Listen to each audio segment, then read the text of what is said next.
I'd like to take a minute to talk about SOAcollective and the role it can play in your organization. In today's market, the benefits of SOA are fairly well understood. Getting there, on the other hand, is often much more complex and costly than expected. As with any distributed system, the barrier to entry for a successful SOA engagement is very high because the foundation that needs to be in place before even a single line of business code is written spans everything from service management and accounting to enterprise metrics, diagnostics, and auditing, not to mention runtime monitoring, services discovery, and things of that sort. Without this kind of foundation in place, you're basically running blind with little or no visibility into your services layer during development or post-production.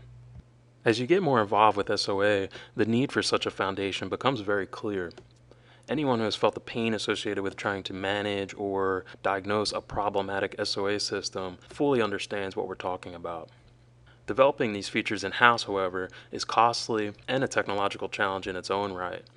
This is where SOAcollective comes in. We address these issues by providing an SOA platform out of the box for the Microsoft stack that allows companies to focus on building their business requirements instead of their SOA infrastructure.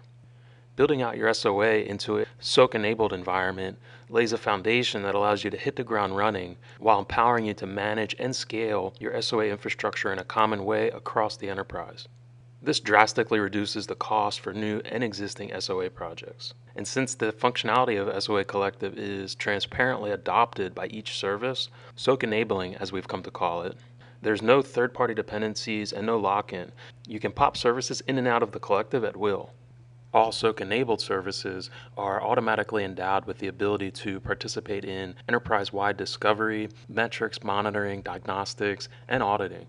This works with new or existing services, often without writing a line of code.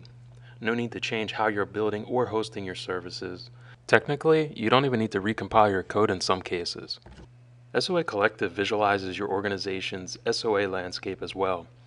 Whether services are running locally, in the cloud, or both in a hybrid mode, users can see what services are available, inspect diagnostic and audit information, analyze metrics, service call dependencies, and much more. This kind of visibility into your services layer or cloud is indispensable during development and post-production. We invite you to try out our demo area, watch additional videos, or download a copy of SOAC Server for yourself. And as always, feel free to contact us with any comments or questions, as your feedback is greatly appreciated.